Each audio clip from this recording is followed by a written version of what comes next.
Hi, good day everyone. This is Vin. Welcome to NCR Rizal Properties. Alright, dito tayo sa loob ng Sun Valley, Antipolo.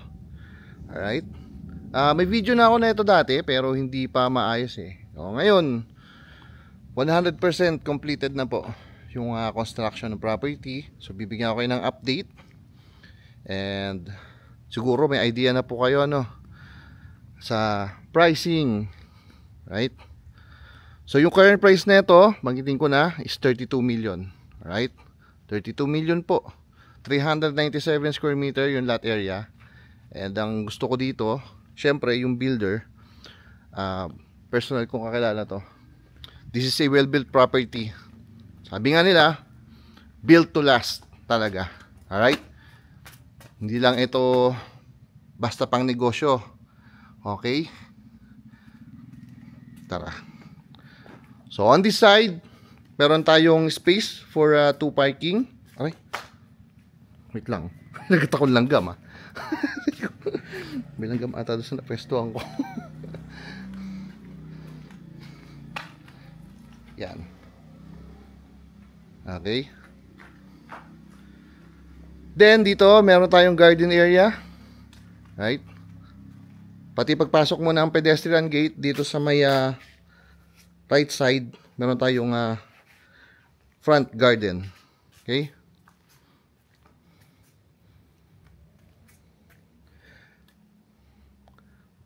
Yan side na yan, nakikita nyo sa may gilid, pababa po yan doon sa ating recreational area at sa ating back garden. Pero hindi ako dyan dadaan mamaya makikita nyo rin naman pagdating ko doon sa may ibaba. Okay? So, ito yung ating main entry. Right? So, 3 steps. Meron tayong front steps, 3 steps. Punta dito sa ating porch and foyer area. Okay? Punas lang ako.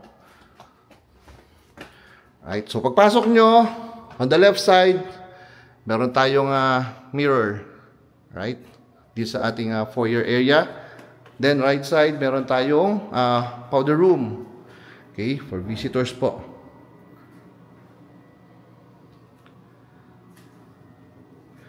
Then, ito yung ating living and dining area.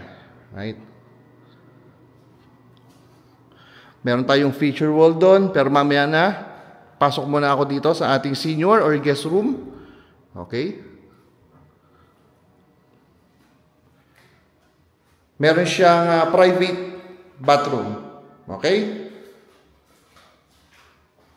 Pasintabi po sa mga kumakain. Nakakaumay na kita yung sa salamin. Ayan. Ito po, yung private bathroom para din sa ating senior room or guest room po, pwede naman po.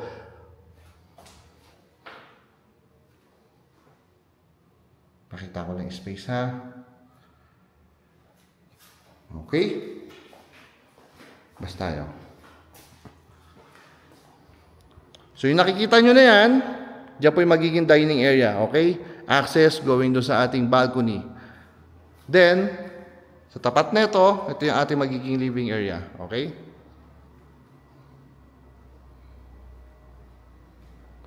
Then, meron tayo dyan TV wall. Pakita ko uli.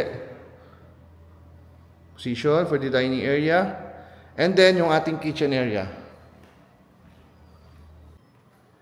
Sorry, naputol.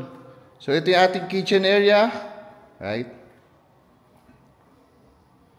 Ang gustong-gusto ko dito sa ating kitchen area, alam nyo, etong malalaking sliding window na yan. Diba? Lots of natural light. And, sarap maghugas dito. Lalo kapag humahangin, di ba?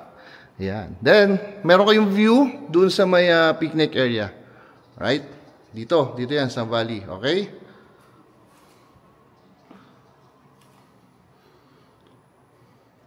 Then, meron tayong mga hanging cabinets and itong base cabinets. Tapos, meron tayong nakikitang range hood and induction.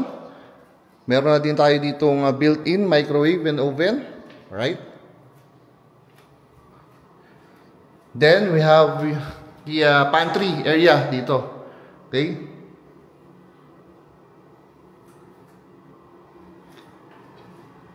Meron tayong auxiliary kitchen. Ito pintuan na to, hindi ko napapasukin ha, dahil for ano po yan, maid's quarter. Pero since yung caretaker, syempre siya yung nangangalaga dito. Andiyan po yung mga gamit eh. Meron po yung sariling toilet and bath. And this door naman, okay? Ay, sorry. Itong door na to, access po ito mula doon sa garage.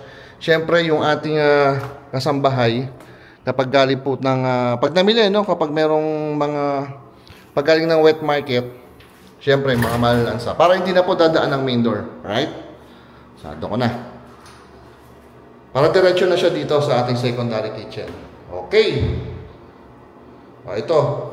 Then, meron na yung exhaust fan. Yun, no? Right, tara. Balik tayo din sa ating main kitchen. Okay.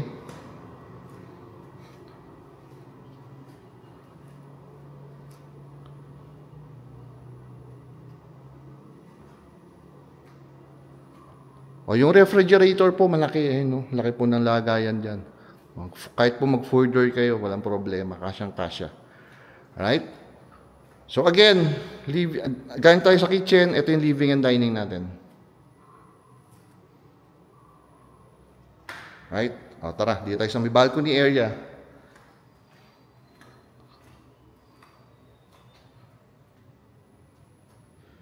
Pakita ko lang. View. Ating balcony. Lots of trees. So, kung nature lover kayo, I think, mas ma-appreciate po ninyo. Right? Ganda, no? Ganda ng space. And quality build po ito. I can guarantee you. Okay? Tataya ko po ang pangalan ko dito.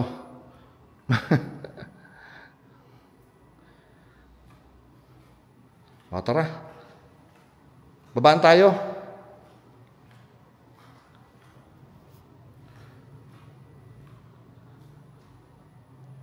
Wait lang, pakita ko lang to ha. Ganda eh oh. Ang lalaki ng mga bintana, sliding door for natural light. Tsaka pag binuksan mo yan, ganda. Fresh air, diba? Yun yung gustong-gusto ko rin talaga dito. So, dito tayo sa ating lower ground. Dito sa lower ground, meron pong maliit na garden area lang dito. Okay? Hindi ko na bubuksan ha. Ganyan lang naman yan. Ganyan lang naman po siya. Right? Then, we have this family hall. Okay? Pwede nga maglagay ng sopa dyan. Diba? Then, meron tayong TV wall dito. Ayan. Okay? Para banding-banding po sa ating pamilya. Pasukin natin itong first bedroom. Right? So, first bedroom. Actually, lahat naman may private bathroom. Ang pinagkaiba lang po ng master's bedroom, of course, mas malaki siya. And may walk-in closet siya. Right?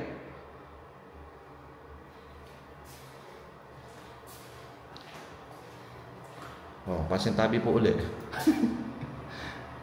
Okay?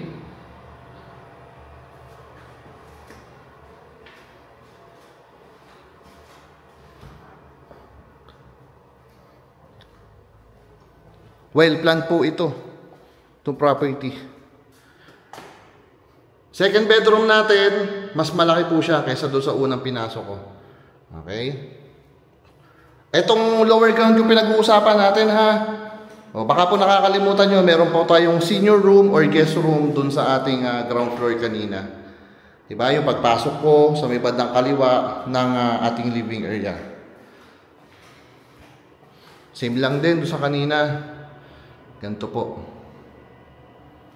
Dito naman ako pupwesto para po makita nyo yung space ulit nitong ating second bedroom. Right? Malaki to.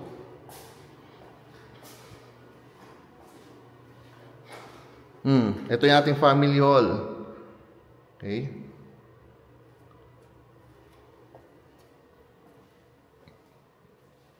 Then, yung last bedroom dito is the master's bedroom.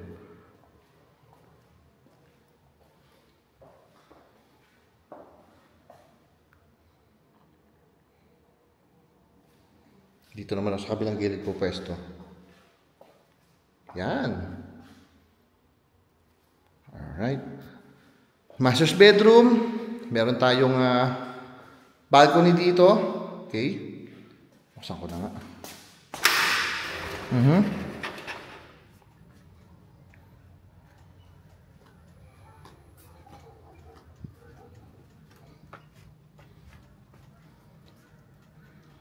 Okay, yung balcony kanina. Doon sa ground floor.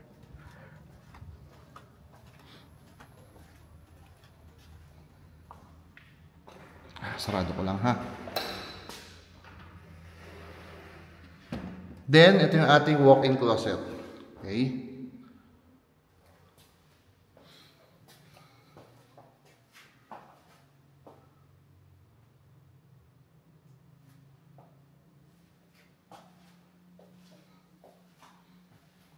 Then, yung ating full toilet and bath for the master's bedroom. Okay.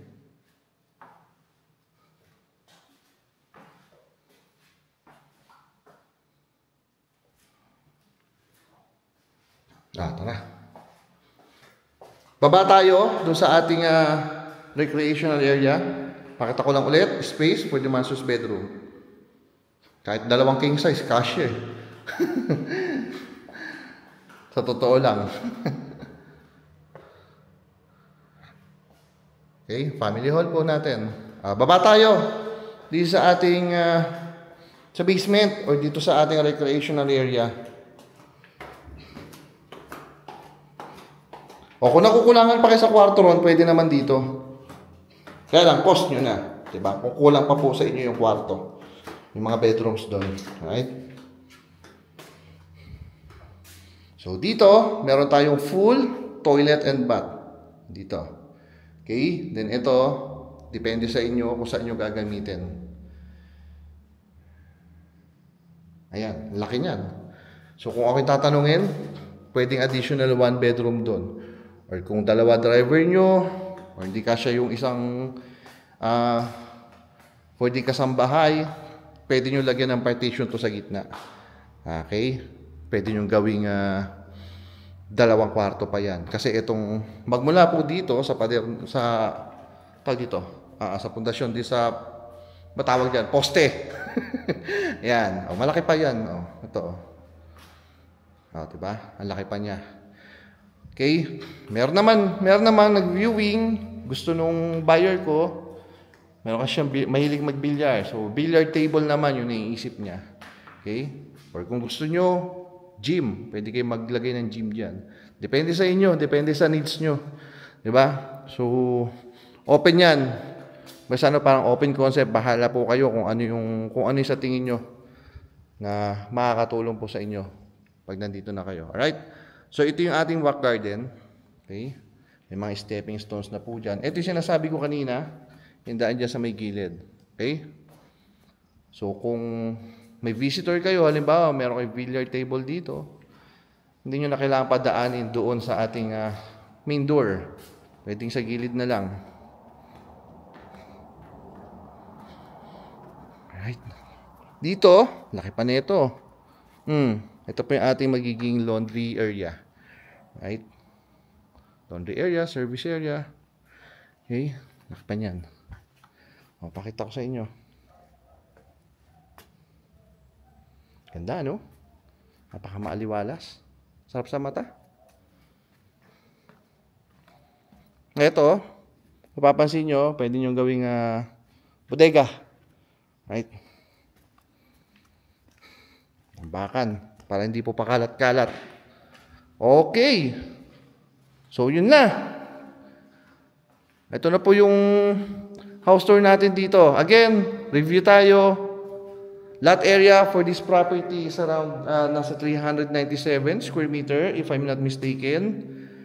Okay, this is inside Sand Valley Golf and Residential Estate located in Antipolo City. Alright. Tapos, ano ba? Price natin dito, current price. Okay, current price. Disclaimer, pwede po magbago ha. Pwedeng tumaas, pwedeng bumaba. Pero, habang nag-video ako ngayon, ang current price natin is 32 million pesos. Okay? Cash or bank financing, pwede naman po. Kung gusto niyo bank financing, walang problema. Ako po yung magpa-process. Right? May mga ilang katanungan lang ako. Alright, so yun lang. Again, my name is Vin of NCR Rizal Properties. Thank you for watching. Bye-bye.